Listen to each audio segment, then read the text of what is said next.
옛날에 우리가 뭐 두 번의 예가 있었기 네. 때문에 어떻게 될런지는 이제 법률 판단이고 헌법 판단이지만 동시에 고도의 정치적인 판단이라 저도 좀 가름하기가 어렵고 영 판사들이 하시는 거고 달라요. 원리가 다르기 때문에 좀 신중하게 이거를 지켜보면 어떻겠는가.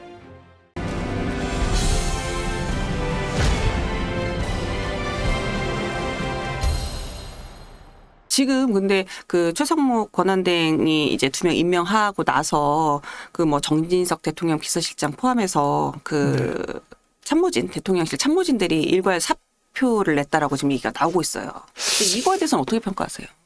국민 앞에 부끄럽죠. 네네. 이렇게 중요한 때에 네. 정지석 실장 정말 훌륭한 분이에요. 제가 오랜 경험을 같이 하는 사람이거든요. 그렇기 때문에 간곡히 만류해야 됩니다. 이거는 항의지 정말 이를 내팽개치는 사임이 아니라고 저는 생각하고 그렇게 믿어요. 지금 비서실장을 좀 다시 앉힐 수도 없는데 그 자리가 얼마나 중요한 자리인데. 그쵸. 그러니까 최 대행이 앞장서셔가지고 그건 말리시고 야당하고도 충분히 얘기를 아마 하셨을 거예요. 아마 여당하고도 얘기를 하시고 최 대행이 마지막 결정을 하셨을 텐데 뒷수습을 잘 하셔야 돼요. 네, 잘 하시고 지금 헌재 재판관은 한 사람 한 사람이 독립된 그야말로 아주 중요한 분들인데 미국의 그 수프림 코트 대법원도 그렇지만 그 성향들이 있거든요. 그래서 그 성향에 따라서 판결이 확 달라져요. 그래서 미국의 헌법학은요. 그 최고 법원인 대법원의 대법관들의 성분 분석이 아주 주된 학문의 영역이에요. 그래요. 그러면은 이렇게 중요한 결정 앞에 두고 물론 1대1이라고 하더라도 전체 구성비가 달라지지 않습니까? 그러면은 굉장히 결과에 영향을 미치는 인사거든요. 그러기 때문에 그동안 못하고 있었던 거 아니에요. 근데 이것을 바로 판결 직전에 새로운 그런 인사를 했다는 것 자체가 상당히 정계에서는 이제 긴장 요소가 되죠. 긴장 요소가 된다. 네, 긴장 요소가 되고 지금 또 헌재에서는 6명으로 할 수 있느냐 없느냐를 논의 중에 있었거든요. 그렇죠. 그런 논의도 좀 결과를 보고 여러 가지를 해서 했으면 어땠을까 하는 좀 아쉬움은 있는데 하여간 잘 수습을 좀 하셔야 될 것 같습니다. 그 노무현 전 대통령 탄핵 관련해서 변호인 하셨었잖아요. 그때는 차출됐었죠. 저기 젊은 때가. 그러니까요. 그래서 이번 탄핵 심판 인용 가능성은 어떻게 보세요? 저도 지금 그 부분은 이게 헌법재판은 정치의 사법화거든요. 네. 정치를 사법으로 끌어들이는 그쵸. 건데 정치는 정치고 사법은 사법인데 네. 다시 말하면 정치는 제가 그걸 원용을 합니다마는 국회의원은 선서를 할 때요. 네. 대통령은 헌법과 법률과 양심에 따라 국익을 지키겠다 이렇게 선서를 해요. 그런데 우리 국회의원들께서는 헌법과 양심에 따라 이릅니다. 그 차이가 확 달라요. 네. 헌법과 양심에 따라 국익을 지키는 것이 국회의원들의 입장이고 사명이에요. 그 무슨 말이냐면 법을 초월하려는 겁니다. 다시 말하면 정치를 해달라는 거예요. 그렇죠. 그러면 가장 중요한 룰이 헌법이라는 우산 아래 그 집 안에서 국회의원들이 작동하는 건 양심이에요. 네. 양심은 최고의 이성이죠. 최고의 실천적 이성 아니에요. 네. 거기는 윤리적인 개념과 미래를 내다보는 예지까지 포함한 이성이 양심이거든요.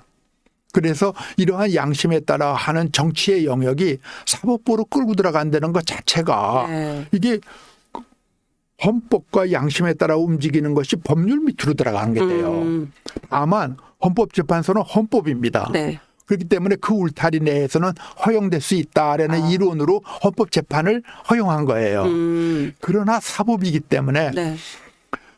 헌법재판은 헌법 정신과 국회의원들이 양심에 따라 한 그것을 과연 판단할 수 있겠느냐 하는 근본 문제가 있지만 그건 고도의 정치적인 사법이라 그때도 박근혜 대통령 때인가 제가 기억하기는 국민의 지지가 4~5%인가 그러셨어요. 그럴 때 이제 탄핵이 이루어졌는데 노무현 대통령은 높으셨죠. 네. 근데 지금도 보면은 한 20%에서 어떤 때는 30%가량이 대통령이 유지해달라는 거거든요. 그러니까 아마 헌재에서도 고심이 크실 거예요. 네. 네, 그런 점 이런 점을 봤을 때 옛날에 우리가 뭐 2번의 예가 있었기 네. 때문에 어떻게 될런지는 이제 법률 판단이고 헌법 판단이지만 동시에 이거는 고도의 정치적인 판단이라 저도 좀 가름하기가 어렵고 그래서 이 논의를 조금 지켜보는 게 어떻겠느냐. 네. 우리가 헌재를 만든 이유가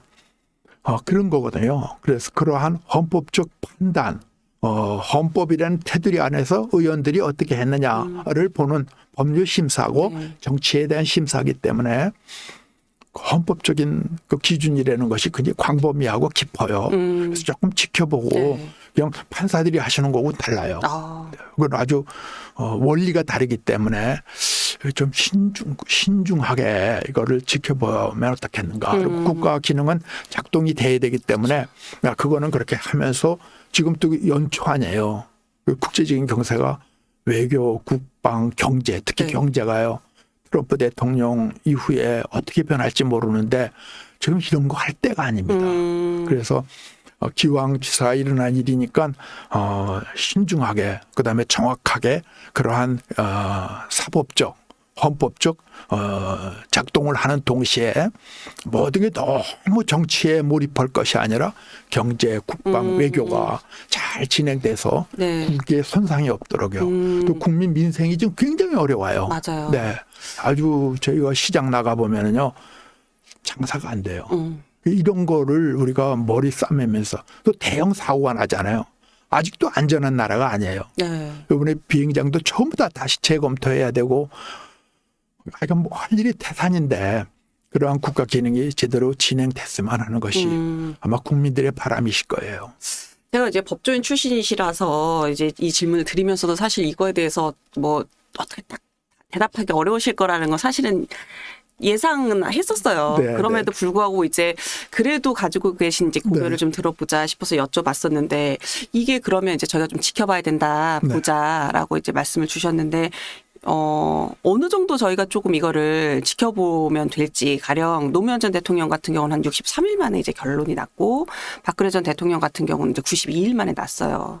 그러면 이제 윤석열 대통령 이 사건에 관련해서는 결론이 좀 어느 정도에 날 걸로 어떤 시점 예상은 좀 가능하시겠습니까? 그게 속 시원하게 말씀드리고 싶지만 어려운 것이 네. 지금 윤 대통령께서는 또 사법 심사가 또 있어요. 네. 이쪽에 저 형사 재판이 또 예상이 되고 있는 부분이 있기 때문에 이런 수사와 사법적인 재판과 헌재의 네. 이 헌법 심판과는 이게 상충이 되는 면이 있어요. 그래서 헌재 재판 우리 헌법재판소법에 의하면은 형사가 소추될 때는 정지할 수 있다 이렇게 돼 있거든요.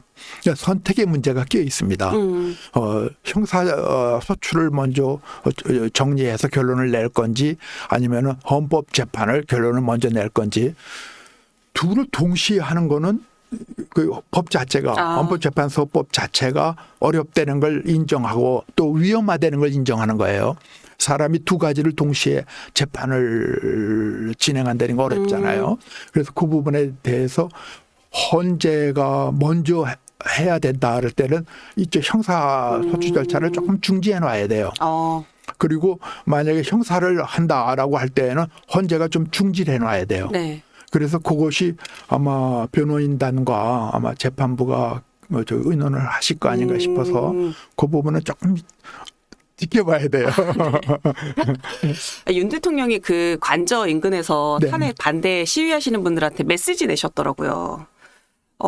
이거에 대해서는 대통령은 어쨌든 근데 이제 탄핵을 찬성하는 국민 그리고 반대하는 국민 모두의 대통령이신데 이제 어쨌든 한쪽 진영의 지지자들한테 조금 메시지를 내는 게 적절하냐에 대해서는 조금 갑론을박이 있는 것 같아요. 네. 이건 어떻게 봐야 될까요? 그렇죠. 감론을박이 있을 수밖에 없는 거죠. 제가 감론에 낄 수도 없고 언론에 낄 수도 없는데 네. 을박에 낄 수도 없는데 그렇지만 메시지를 거기서 지금은요, 이 광화문에 가보면은요, 네. 양측이 다 80, 어떤 분들 90 자신 어른도 나오셔요. 그렇게 지금 그 추운 날에요. 네. 그 몸살 감기를 불구하고 나오시는 거예요. 그렇게 지금 왜 그러겠어요? 자기 자식, 자기 손주 때문에 나오는 거거든요. 우리나라가 흔들리면 안 된다. 우리가 어떻게 세운 나라인데 하는 독립운동하는 6.25 참전하는 그러한 기계와 그러한 애정으로 나오시는 건데 그거에 대해서는 우리가 정말 눈물 겹겹을 지켜봐야 돼요. 그래서 제발 우리 젊은 저만 해도 이제 나이가 들었습니다만은 우리 좀 한창하는 현역들이 그러한 부모 세대, 그러한 형님 세대 그리고 우리 후손들을 생각해서 정말 이거를 잘 좀 이겨냈으면 좋겠고 네. 그런 점에서 다시 강조하고 싶은 거는 우리나라 제도를 한번 제도는 함부로 못 바꾸는데 이러한 태풍이 불 때만 바뀌어지는 거거든요. 헌법 개헌이요. 네. 4.19니 그 다음에 그 서울의 봄 군사정권 물러날 때니 네. 이럴 때 한 번씩 하는 건데 그러니까 옷이 맞잖아요. 그 다음에 이번에 새로 옷을 하나 해 입는 거잖아요. 그럴 때 이런 상황이 하면은 국민의 유익으로 돌아오지 않을까. 세계가 바라보는 한국이 저는 혼란을 겪으면서 뭘 하나 만들어내는구나 하는 소득이 있지 않을까 생각하는 게 저희 생각입니다. 만약에 조기 대선이 있다면 그 기간이 이제 개헌을 논의할 수 있는 기간이 짧은데 말씀하신 대로 4.19 뭐 이럴 때도 사실은 여야가 협의해서 빨리 하면 4개월만 해도 그런 논의는 됐었어요. 네, 원래 다 준비돼 있어요. 지금 7번의 국회의장들이 안을 만들어 놓은 게 있어요. 선택의 문제거든요. 네. 제가 내각제를 우리 헌법에 저도 이제 헌법 박사예요. 그래서 그렇죠. 그래서 저도 헌법을 공부한 사람으로 우리 선생님도 그러셨고 다 내각제로 가야 된다 그러고 논의하다 보면 그렇게 되는데 그게 어려우면 이원 집정부라든지 정 안 되면 4년 중임이라든지 뭘 하나 바꿔봐야 돼요. 어쨌든 변화는 줘야 된다. 그리고 이번에 하나 꼭 바꿔야 될 게 너무 어렵게 만들지면 안 돼야 돼요. 네. 개헌을 너무 어렵게 하지 말고 우리 가봉하듯이 네. 양복 하나 맞춰 입듯이 늘 우리가 맞는 제도를 이제는 민주주의에 대한 두려움은 없잖아요. 네. 네, 우리 민주주의는 우리 거다. 이런 확신이 있으니까 나라의 주인이 국민이 원하면은 제도 바꿀 수 있다. 기본권은 못 바꿉니다. 네. 헌법 기본적인 가치는 못 바꾸지만 제도는 수시로 바꿀 수 있는 게 세계 각국의 헌법 질서예요. 아주 근본적인 거는 네. 아니더라도요. 그러면 이거 하나 여쭤볼게요. 이것도 또 난처하실라나? 그럼 어쨌든 조기 대선이 이루어지면 여당에서도 후보가 나와야 되는데 그 후보가 갖춰야 될 덕목은 뭐가 있을까요? 제가 이제 늘 생각해 왔던 건데 하나는 저희로서는요. 네. 저희가 이제 보수 진영을 보수와 진보가 다 필요한 거 아니겠어요? 네, 근데 그렇죠. 저희들의 역할은 국민들이 저희들한테 요구하는 건 자유민주주의의 보수 가치를 지켜달라는 거거든요. 네. 그것에 이제 부패되거나 남용이 되거나 할 때는 이제 진보가 또 그걸 바로 잡아주겠죠. 그렇기 때문에 첫째는 헌법적 자유민주주의에 대한 확고한 신념 그리고 보수 가치에 대한 거의 신앙화될 정도의 확고한 분들이 나왔으면 좋겠어요. 그리고 두 번째는 애정이에요. 애정. 네, 네. 사랑해요. 사랑 그러면은 정치하고 무슨 안 맞는 거 아닌데. 근데 우리가 애국이에도 사랑해요. 나라 사랑해요. 네. 또 애족 그래도 민족 사랑해요. 애당 그래도 당을 사랑하는 거예요. 그렇죠. 동지에 그래도 우리 동지끼리 사랑하는 거예요. 이것이 약해지면 정치가 무너지는 거예요. 지금 아까 우리가 뼈대만 남고 네. 정치가 부재와 정치의 실종이다 말씀하셨는데 그 말을 바꾸면 애정이 식은 거예요. 나라에 대한 애정도 식은 거 아니냐 의심할 수밖에 없고 당에 대한 애정도 식은 거 아니냐. 특히 동지들 간의 애정도 이게 없어진 거 아니냐. 이거는요, 동지라는 건 정치 전체에 대한 거예요. 야당도 사랑하고 야당도 존중해야 됩니다. 네. 야당도 그만큼 또 여당을 사랑하고 존중해 줘야 그렇죠. 돼요. 네. 그것이 밑바닥에 깔리지 않으면 국회의 지붕이 왜 동그랗습니까? 국회 지붕이 네모가 아니고 동그란 원으로 만들어서 올렸거든요. 네. 그거는 모든 밑은 사각이에요. 맞아요. 다 각이 다르지만 나중에는 지붕의 원형을 생각하면서 하나의 의견을 내놔라. 이게 국회를 만든 이유죠. 그래서 모든 문제가 다 안 되면은 정치에 들어가서 국회에 가서 해결해서 하나의 국론이 이루어지는 거. 이게 우리 의회가 할 일이죠. 네. 지금 국민의힘에서 지금 신년 여론조사 보니까 차기 이제 후보군으로 뭐 홍준표 대구시장, 네. 오세훈 서울시장, 뭐 한동훈 전 대표 뭐가 나름 이제 상위 랭킹에 계신 분들이더라고요. 근데 뒤에 뭐 더 계시기는 한데 안철수 의원이라든가 유승민 뭐 전 의원이라든가 뭐 계신데 등등 많이 계신데 이 세 분만 놓고 각각 이제 경쟁력을 좀 짧게만 언급을 해주신다면 어떤 게 있을까요? 우리 당대표 뽑는 것도 굉장히 어렵고요. 네. 대통령 후보 뽑는 것도요. 아주 사람이 기진맥진할 정도로 어려워요. 그쵸. 그 과정에서 검증을 거치거든요. 네. 그래서 아마 후보군에는 많은 분들이 나올 거예요. 그럼 거기에 선의의 경쟁을 하면서 이렇게 지난번에 이준석 당대표 뽑을 때요. 아, 네. 아무도 예상 안 했어요. 네. 네. 초반에는 사실 여론조사에서도 그렇고. 근데 제가 그때 선대위원장을 했거든요. 네. 그래서 지켜봤는데 이준석 대표가 탁월하더라고요. 그 선거를 치르는 모습이요. 이번에도 세 분을 나쁘다거나 부족하다는 게 아니라 네. 굉장히 활발하게 그런 것이 이루어나면서 또 국민들이 그러면서 아마 여야 후보가 비슷비슷해서 네. 또 한 5% 정도의 차이로 당락이 결정될 거 아닌가. 대통령 선거가 이때면은요. 네. 늘 그래 왔으니까요. 그러면은 근데 너무 시간이 짧죠. 네. 우리로서는 후보가 그래도 우리 후보 뽑는 거 자체도 몇 달이 걸려요. 네. 근데 지금 5월에 뭐 4월에 막 이렇게 얘기하시는 걸 전제로 한다면은 우리는 준비 부족이죠. 사실은 후보들 경선 치르는 게 그것도 진짜 만만치 않고. 그것만 해도 몇 달이 걸려요. 전국 순회에서 쭉 네, 돌기 네. 때문에. 그래서 최소한도 2-3달이 걸려요. 빨리 해야 돼요. 지금 위원장님 당심 80, 민심 20 전대룰 개정 요거 향후 대선 경선 룰은 어떻게 좀 해야 될까요? 그거 그때 제일 어려운 결정 중에 하나였는데 네. 거기에 그 민심이라는 거는요. 우리 당의 대표 아니에요. 네. 대통령하고 또 좀 다른데 그렇죠. 대통령은 국민의 대표이기 때문에 우리는 그래서 거기에 국민이라는 거는 우리의 우호 세력 네. 그걸 당우라고 그러는데 프렌드요. 프렌드 오브 파티요. 그래서 공무원들이나 언론인들 또 기업하는 분들 이런 분들이 당에 들어오기가 어렵거나 금지돼 있어요. 그런 분들의 우리 우호 세력을 모으려고요. 역선택 배제 조항이 들어가 있어요. 네. 네, 그래서 그분은 사실은 바깥에 있는 우리 당원들이에요. 그래서 그래도 우리 당원들의 100%를 너무 파격적으로 제한할 수 없어서 여러 논의 그때 8대2로 했더니 그냥 무난하게 그때 결정이 돼서 네. 나중에 해보니까요 당심 민심이 똑같았어요. 결과적으로는 그랬어요. 네, 그래서 그게 당우라고 그래갖고요. 네. 그렇지만 그분들이 참여할 기회를 드려야죠.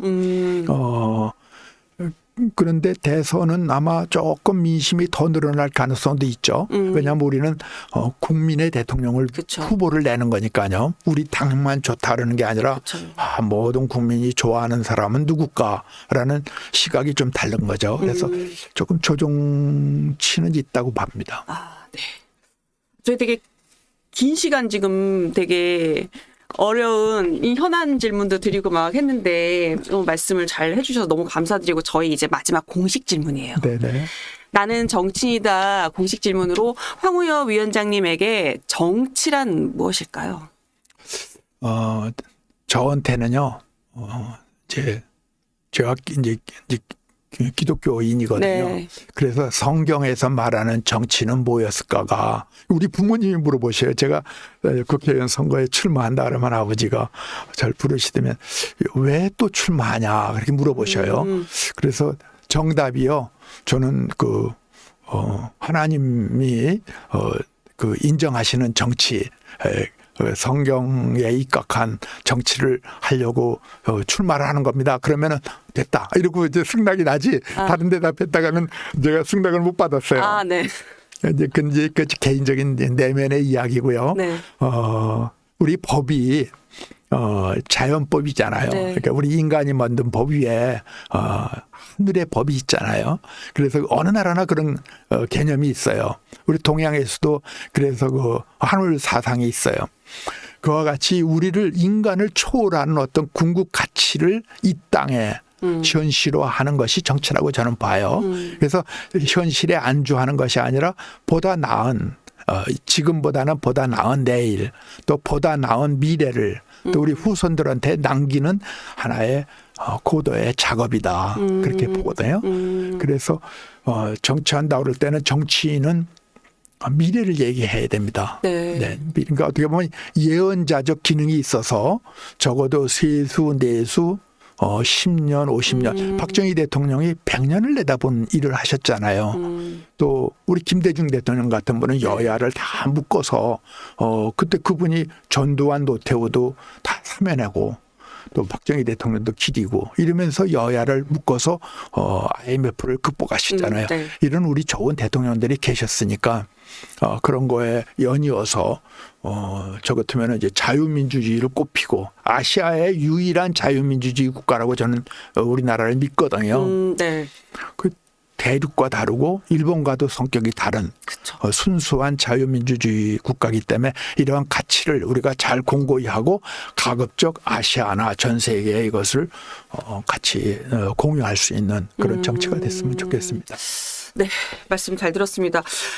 지금까지 긴 시간 이렇게 말씀 주셔서 감사하고요. 황우여 전 국민의힘 비상대책위원장 모시고 2025년 새해 어떻게 우리 정치가 나아가야 될지 조금 논의를 해봤습니다. 새해 복 많이 받으시고요.